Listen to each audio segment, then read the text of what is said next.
हम लोग अर्थशास्त्र के पहले अध्याय का अध्ययन कर रहे हैं, जिसका नाम है अर्थशास्त्र एक प्रस्तावना। और इसमें हम विभिन्न अर्थशास्त्रियों द्वारा अर्थशास्त्र की दी गई परिभाषाओं का अध्ययन करते हैं, उनका तार्किक विवेचन करते हैं। हमने दो भारतीय अर्थशास्त्रियों की परिभाषाओं का अध्ययन किया, जिनमें प्रमुख थे पहला कौटिल्य, जिनको चाणक्य के नाम से जाना जाता है। उसके बाद प्रोफेसर जे.के. मेहता, जो इलाहाबाद विश्वविद्यालय में एक अर्थशास्त्र के प्रोफेसर थे। साथ ही हमने पाश्चात्य अर्थशास्त्री को भी देखा, जिनका नाम था एडम स्मिथ, जिन्होंने धन संबंधी परिभाषा दी, जिन्होंने अर्थशास्त्र को धन का शास्त्र कहा। आज हम लोग दो और अर्थशास्त्रियों की परिभाषाओं को देखेंगे, जो कि बहुत बड़े अर्थशास्त्री हुए। उनमें से एक हैं प्रोफेसर अल्फ्रेड मार्शल और दूसरे हैं प्रोफेसर रॉबिन्स।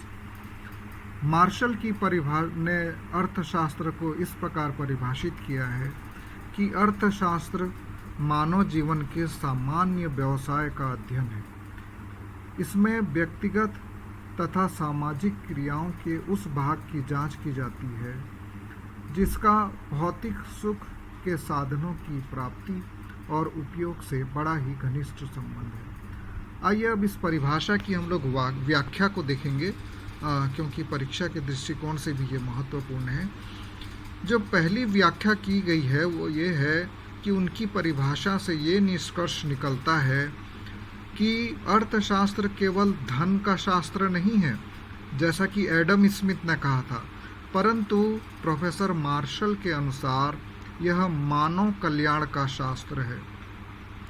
ये केवल मनुष्य की आर्थिक पहलुओं का अध्ययन करता और ये बताता है कि मानव किस प्रकार आय कमाता है और उसका खर्च किस प्रकार करता है। तो इस प्रकार मार्शल ने इसे मानव कल्याण का शास्त्र माना है। उसके बाद प्रोफेसर मार्शल की परिभाषा में एक प्रमुख लाइन है, जीवन के साधारण व्यवसाय, ये लिखा हुआ है उस परिभाषा में। और इसमें उनका अर्थ है कि वो सभी क्रियाएं जो साधारण जीवन की व्यापार संबंधी क्रियाएं होती हैं, इनको उन्होंने जीवन के साधारण व्यवसाय की संज्ञा दी है। उसके बाद प्रोफेसर मार्शल की परिभाषा का जो अंतिम वाक्य है कि भौतिक सुख के साधनों की प्राप्ति और उसके उपयोग से बड़ा ही घनिष्ठ संबंध है।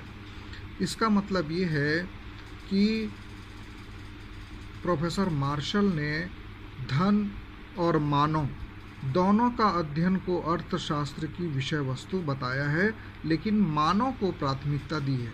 पिछली परिभाषा में हमने देखा था कि एडम स्मिथ ने धन को प्राथमिक स्थान दिया था और मनुष्य को गौण किया था, लेकिन प्रोफेसर मार्शल ने मनुष्य को पहला स्थान दिया है और धन को गौण स्थान प्रदान किया है।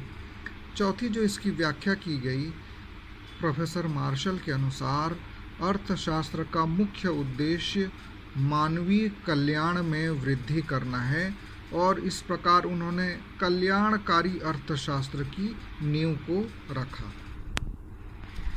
जैसा कि हम जानते हैं कि अर्थशास्त्र तर्कशास्त्र भी है। हम लोग जहाँ उसकी विशेषताओं को देखते हैं, वहाँ उनकी आलोचनाओं को भी हमको देखना पड़ता है।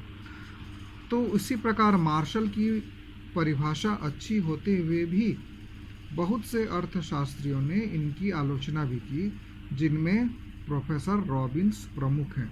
और आने वाले समय में जाकर हम देखेंगे इन दोनों की परिभाषाओं में क्या क्या समानताएं हैं और क्या क्या असमानताएं हैं।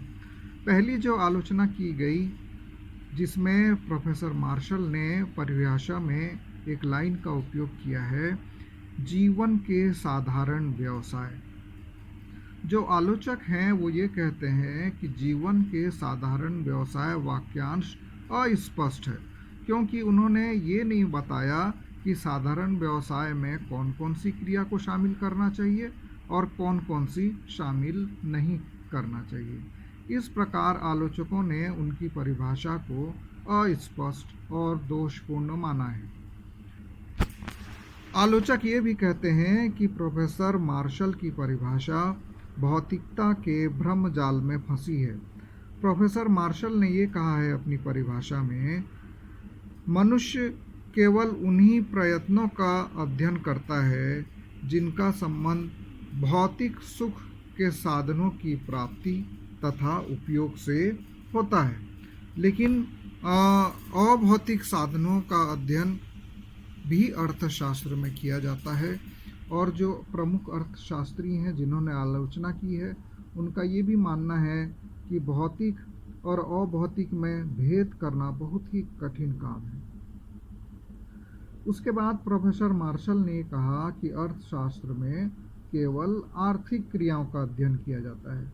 इस प्रकार उन्होंने अर्थशास्त्र को मनुष्य की क्रियाओं को आर्थिक और अनार्थिक भागों में विभाजित कर दिया, जबकि आलोचकों का मानना है कि केवल मुद्रा से संबंधित होने से कोई भी क्रिया आर्थिक और अनार्थिक नहीं हो सकती, परंतु अर्थशास्त्र में आर्थिक क्रियाओं का भी अध्ययन किया जाता है और अनार्थिक क्रियाओं का अध्ययन भी किया जाता है।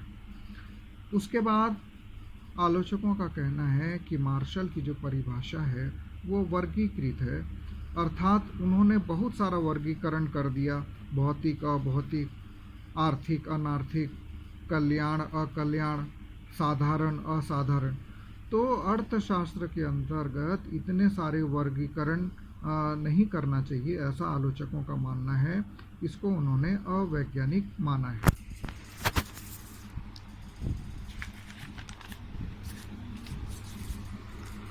आइए अब एक अंतिम परिभाषा को देखेंगे, जिसको दुर्लभता या सीमितता संबंधी परिभाषा कहा जाता है, और इसका प्रतिपादन प्रोफेसर रॉबिन्स ने किया, और इसको सबसे नवीनतम परिभाषा और वैज्ञानिक परिभाषा भी माना जाता है।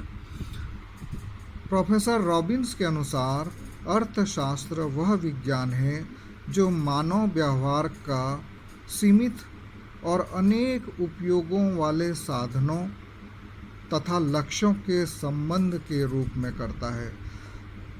अर्थात प्रोफेसर रॉबिन्स ने न तो धन पर ज़्यादा जोर दिया जैसा कि एडम स्मिथ ने दिया था, और न ही ज़्यादा मानव कल्याण पर जोर दिया जैसा प्रोफेसर मार्शल ने दिया था।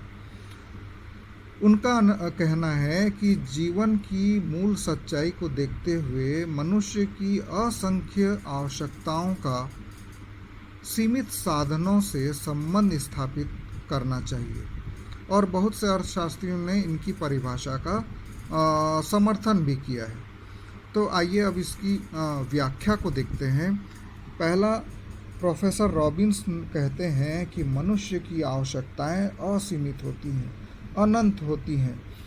एक आवश्यकता जब पूर्ति हो जाती है तो दूसरी आवश्यकता उत्पन्न हो जाती है, और आवश्यकताएं बार बार आती हैं, उनके आने का क्रम लगातार चालू होता रहता है।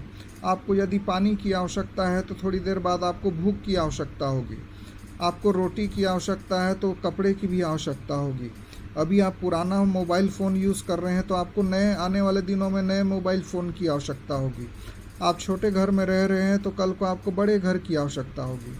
तो प्रोफेसर रॉबिन्स का कहना है कि मनुष्य की आवश्यकताएं असीमित होती हैं।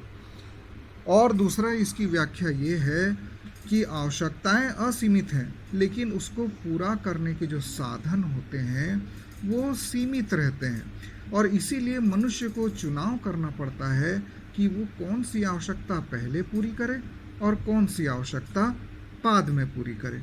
जैसे कि आपको अपनी गाड़ी में पेट्रोल भी डलाना है और आपको दवाई भी खरीदना है, लेकिन आपकी जेब में केवल 100 रुपया है, तो आपको ये चुनना पड़ेगा कि पहले आप दवाई खरीदें या पेट्रोल खरीदें।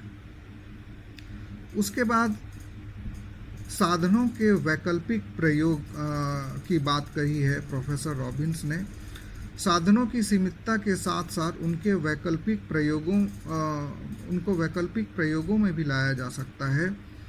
जैसे कोयला का प्रयोग कारखानों में भी करते हैं, रेलवे वाले भी करते हैं, और ताप बिजली संयंत्रों में भी करते हैं, और गृहस्थ भी इसका उपयोग करते हैं। अतएव साधनों के उपयोग के संबंध में चुनाव की आर्थिक समस्या सदैव मनुष्य के समक्ष बनी रहती है कि वो कौन से वैकल्प का प्रयोग करता है। उसके बाद उन्होंने ये कहा कि आवश्यकताओं की तीव्रता में भिन्नता होती है, अर्थात कोई आवश्यकता बहुत ज़्यादा तीव्र होती है और कोई आवश्यकता कम तीव्र होती है। जैसे कि आपको मैंने उदाहरण दिया, 100 रुपया है, पेट्रोल भी लेना है, दवाई भी लेना है, तो उसमें से मनुष्य उस आवश्यकता को चुनता है जो ज़्यादा तीव्र हो। अर्थात यदि किसी मनुष्य को तेज बुखार है तो वो पेट्रोल डलाने के बदले दवाई खरीदना ज़्यादा पसंद करेगा, जिससे उसकी जो आवश्यकता है में जो तीव्रता है उसको कम किया जा सके। उसके बाद इनकी परिभाषा की कुछ आलोचनाएं भी की गई हैं। जो अर्थशास्त्री हैं उन्होंने ये कहा कि इनका अर्थशास्त्र का क्षेत्र बहुत व्यापक है, क्योंकि इन्होंने सभी चीज़ों को शामिल कर लिया है।